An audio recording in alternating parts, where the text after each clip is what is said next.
अस्सलाम वालेकुम everyone, my name is Mohammad Ali Raza and welcome to my YouTube channel. आज जो इम्पॉर्टेंट सिनोनिम्स की सीरीज़ स्टार्ट की थी हमने, उसकी लास्ट वीडियो है। सिनोनिम्स इसके अलावा भी इम्पॉर्टेंट हैं, लेकिन जो मोस्ट रिपीटेड एग्ज़ाम में आए थे वो मैंने यहाँ वीडियोज़ में कर दिए हैं। उसके अलावा जो होंगे वो आगे एंटोनिम की 2 वीडियोज़ हैं, वो 100 के करीब एंटोनिम्स होंगे, उनमें मैं क्लियर कर दूँगा। उसमें आपका एक वर्ड का आपको एंटोनिम भी पता चल जाएगा और उस वर्ड का मीनिंग भी। तो जो बाकी के इंपॉर्टेंट होंगे तो वो उसी में हो जाएंगे। तो आज की सिनोनिम की हम वीडियो स्टार्ट करते हैं। सबसे पहले हमारे पास आता है स्क्वेल्च। इसका मतलब होता है खामोश, साइलेंस या क्वाइट, चुप रहना। स्टेडफास्ट, स्टेडफास्ट का मतलब है लॉयल या फेथफुल। स्टेड का मतलब आप स्टेड से याद रखें इसको, स्टेड यानी स्टेडी, खड़ा रहना। तो इसी तरह लॉयल भी साथ खड़ा रहने वाला और फेथफुल भी साथ देने वाला। तो स्टेडफास्ट, लॉयल या फेथफुल। इन वर्ड्स के अंदर ही कहीं ना कहीं जो है उसका मीनिंग छुपा होता है। तो अगर आप उस वर्ड को थोड़ा सा गौर से देखें तो आपको मतलब समझ आ जाएगा। इसमें अब स्टेड फास्ट में स्टडी है, स्टडी किसको कहते हैं? खड़ा रहने वाले को। तो लॉयल भी साथ खड़ा रहने वाला और फेथफुल भी। तो इस तरह से आपने जो है वर्ड्स को थोड़ा गौर से देखना है और उनका मीनिंग याद रखना है। स्टिंगी, स्टिंगी अब किसे कहते हैं? डंग मारने वाले को। तो इस तरह चीप इंसान जो होता है, घटिया को कहते हैं नॉट जेनरस, जो काइंड ना हो। तो स्टिंगी डंग मारने वाला, उसको चीप या नॉट जेनरस कहेंगे। स्टॉइक कहते हैं कि जो शख्स अनइमोशनल हो, उसको खुशी से या गम से कोई फ़र्क ना पड़े। सक्सिंक्ट कहते हैं ब्रीफ को, ये ऑलरेडी भी हम पढ़ चुके हैं। ब्रीफ यानी टू द पॉइंट। सलन कहते हैं ग्लूमी या सैड को। सलन से आप इसकी शॉर्ट फॉर्म समझ लेंगे, सलन या सैड, ग्लूमी या सैड। स्प्लेंट, इसका मतलब होता है डिस्प्लेस या टू सब्सटीट्यूट फॉर अनदर, किसी और चीज़ की जगह ले आना, या डिस्प्लेस, एक चीज़ की जगह कोई दूसरी चीज़ को ले आना, एक चीज़ की जगह बदल देना दूसरी चीज़ से, डिस्प्लेस या। सरप्लस कहते हैं ओवर सप्लाई। सरप्लस का जो वर्ड है वो पैसों की सेंस में यूज़ होता है, अमाउंट की सेंस में यूज़ होता है। सरप्लस, ओवर सप्लाई या एक्स्ट्रा अमाउंट, यानी बहुत ज़्यादा पैसा या एक्स्ट्रा अमाउंट, ज़्यादा अमाउंट।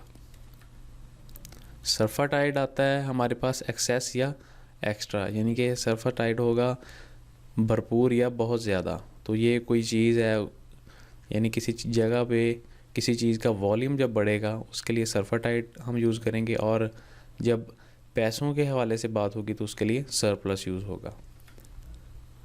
सरप्चुअस, इसका मतलब छुपा हुआ, सीक्रेट या स्नीकी। टैक्टफुल, इसका मतलब होता है डिप्लोमेट, यानी सियासी बयानबाजी कह सकते हैं इसको।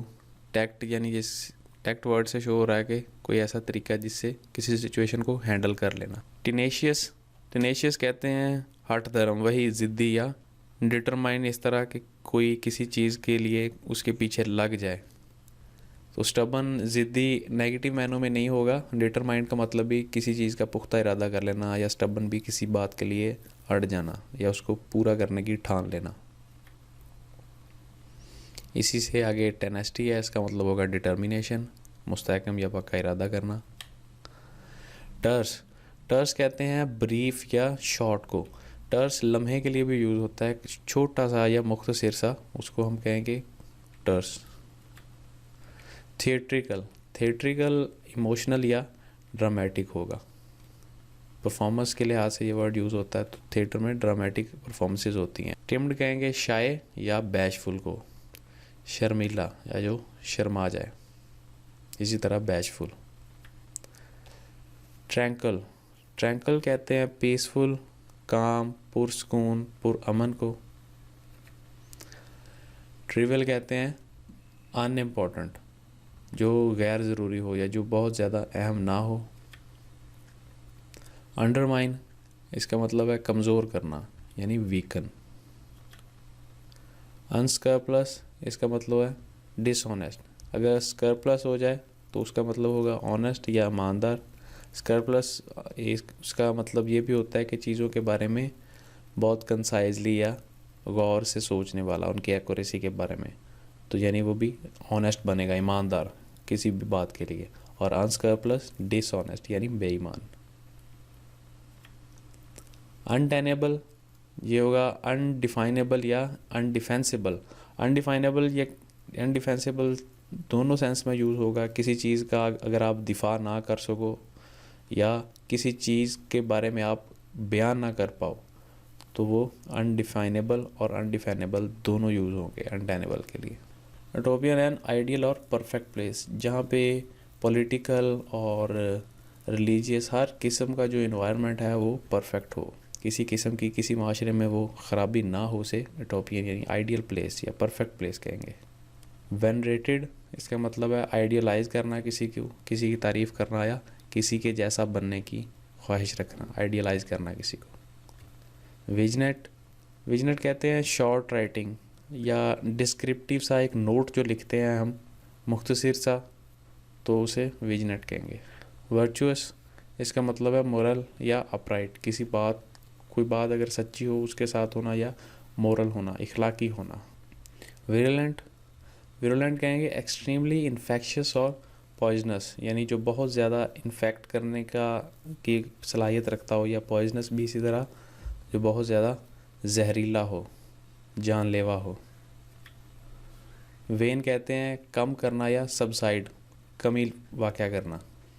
वेवर्ड, वेवर्ड फ्लक्चुएटेड या शिफ्टेड, वेवर्ड का लफ्ज़ वेव से निकला है, वेव आपको पता है एक लहर को कहते हैं, इसी तरह फ्लक्चुएट भी किसी चीज़ में एक लहर आ जाना या शिफ्टेड। वैक्स, इसका मतलब है इंक्रीज़ या ग्रो, आप अगर देखेंगे वैक्स जो वी से शुरू होता है उसका मतलब है बाल उतारना, तो इंक्रीज़ और ग्रो जो है वो WX वैक्स से होगा। ज़ील कहते हैं एंथुसियाज़म या पैशन को, बहुत पुरजोश हो जाना या खुश हो जाना, तो वो होगा ज़ील। सिनोनिम की जो सीरीज़ है वो आज हमारी यहाँ पे ख़त्म होती है। इसके बाद हम एंटोनिम जो हैं 100 के करीब वो शुरू करेंगे। सिनोनिम और भी हैं, लेकिन यहाँ पे एक वर्ड के 2-2 मीनिंग या 3-3 मीनिंग बताने का मकसद ये था कि जो इम्पोर्टेंट है 200 के करीब सिनोनिम वो आप कर लें, और बाकी एंटोनिम में भी आपके वर्ड का मीनिंग आपको पता चलेगा, उससे भी आपके काफ़ी सिनोनिम को क्लियर हो जाएंगे। तो ये अगर 300 कर लें, जो देखा जाए तो एक वर्ड के 2-2 मीनिंग है, ये 500, 450, 500 बनते हैं। इनको आप कंप्लीट कर लें तो आप काफ़ी हद तक जो है वो सिनोनिम और एंटोनिम के लिए प्रिपेयर हो जाएंगे। उसके बाद भी अगर जो कोई इंपॉर्टेंट हुए डॉन के और उसके अलावा बहुत सी साइट्स पे पड़े हैं वो भी मैं करवा दूंगा, लेकिन आप इनको अभी कर लीजिए। आपसे इंशाल्लाह मुलाकात होगी नेक्स्ट एंटोनिम की वीडियोस में, तब तक के लिए अपना ख्याल रखिएगा। अल्लाह हाफ़िज़।